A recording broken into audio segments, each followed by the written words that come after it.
Hey guys, this is Chris from Empire Bricks and welcome to another LEGO Star Wars set review. I'm pretty excited about this one. It's set 9497, the Republic Striker class Starfighter. It was released in 2012. It comes with 376 pieces. It has 3 minifigs and it retailed for $44.99 in dollars and $49.99 in euros. So before we do anything, let's start off with a little bit of background on this set. It is from the Old Republic sub-theme, which is based on the game, of course, with the same name. And there's not that many sets around from that sub-theme. I think there's maybe a handful, somewhere between 5 and 10 sets. I'm trying to collect all of them, and this is a really cool one. So before we get to the ship, let's start with the minifigures. It comes with 3, and the first one here is Satil Shan. She is a Jedi, a Grand Master, and a little bit of background on her, but she's actually a descendant of Darth Revan. A lot of people don't know that, but that's pretty cool. She has some amazing printing on the front, and it actually merges quite well between the belt and the legs. It's quite cool. No printing on the arms, or at least the arms are flesh color, meaning that she has no sleeves. And have a look at the back. We can see two things. First of all, she has a really nice back printing, but also she has a angry secondary face. But I really like this first face because it has kind of this I got this kind of look to it, and I really like that. She comes with a double hilted lightsaber, or double bladed lightsaber, and a gray lightsaber hilt. So that's pretty cool. I haven't seen a Jedi with a double-bladed lightsaber before.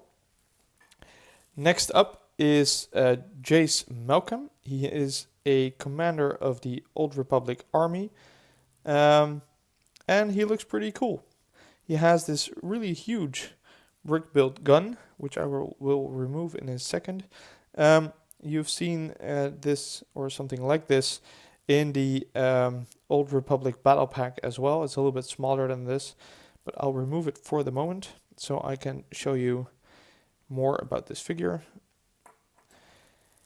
As you can see, the brick-built gun is that heavy that he actually has to lean back a little bit to hold it. Looks kind of strange, but nothing you can do about that. And he has really nice printing. It's kind of a battle-hardened armor.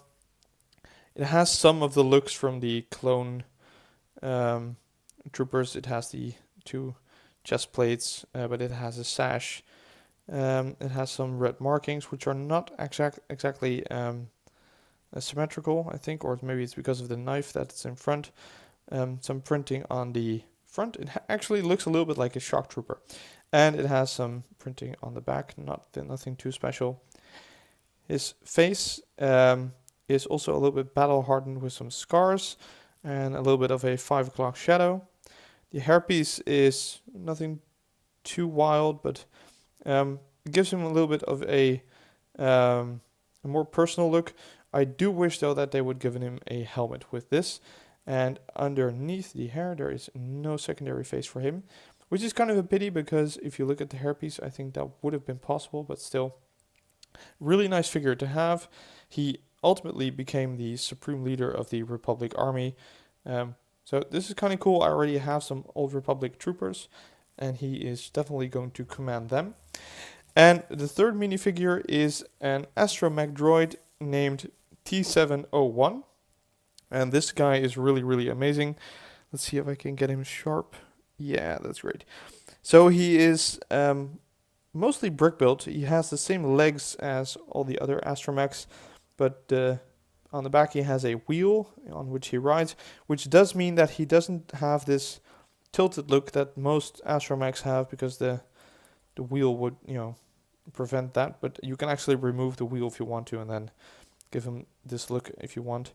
But most special about him, let's see if we can get him sharp again, is that he is made out of bricks and some really cool printed pieces. So no stickers over here, only printed pieces. Makes him pretty unique.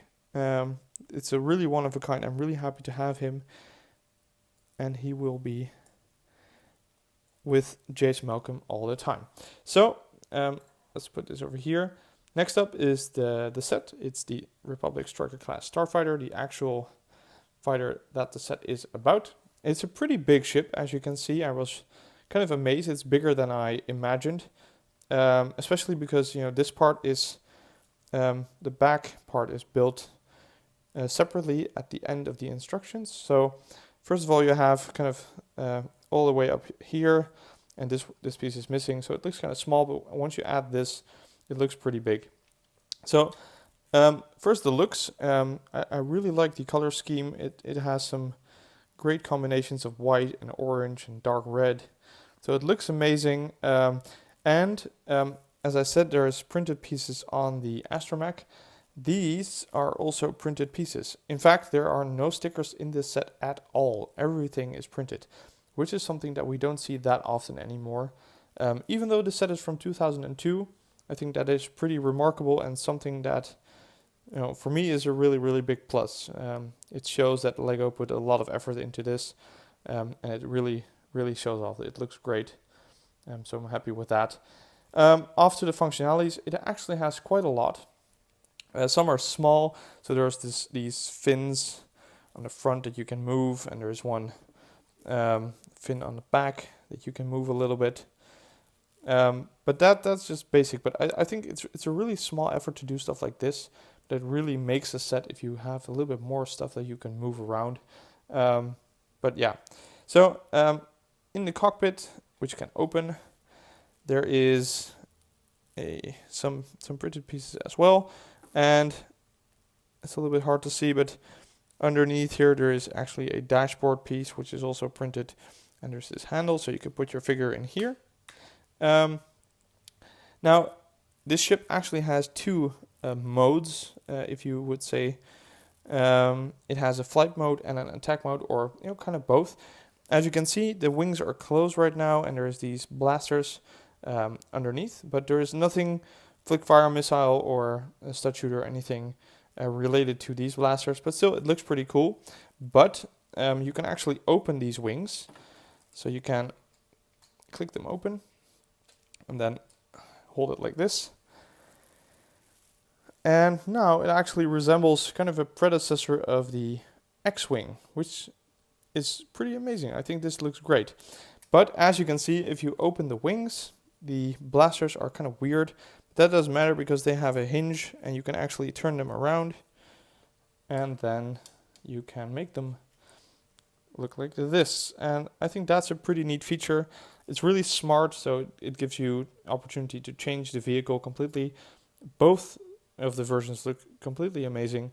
And this even looks like an X-Wing, even more looks like an X-Wing to me.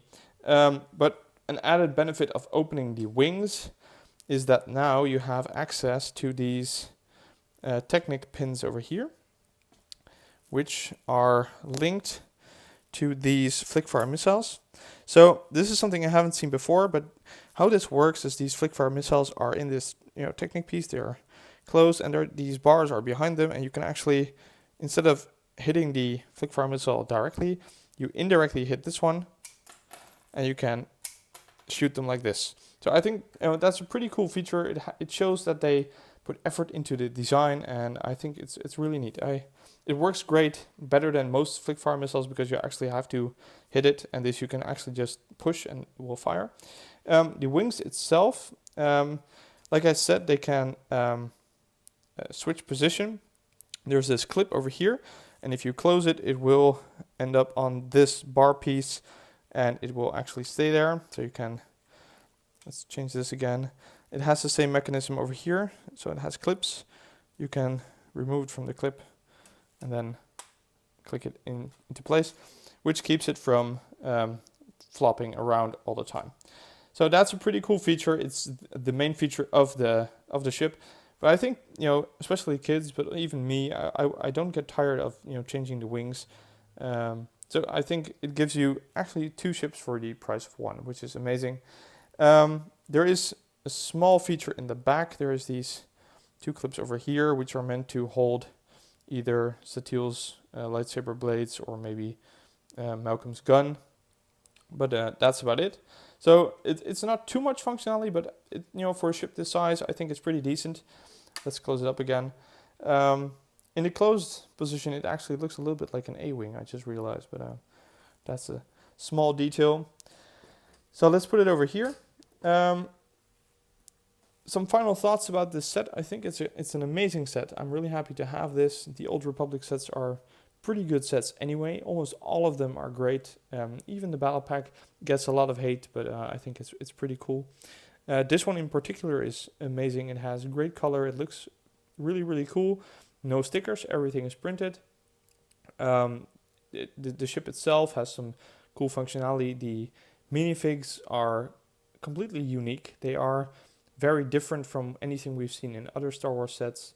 The astromech droid is just something that is one of a kind. The printed pieces are exquisite. So there's almost no downsides to the set. Just a few small things. I think that Jace Malcom could have had a secondary face and a helmet. That would have been cool. And also, I think, maybe one Sith trooper or something that you can fight with. So if you would buy the set, that you would actually could create a battle on its own. Now you actually have to buy another set. And I totally understand why LEGO does that, but still would have been nice. So guys, this was the review. I really hope you liked it. I can very much recommend this set. If you did like this video, please like, comment and subscribe, and I will see you at the next video.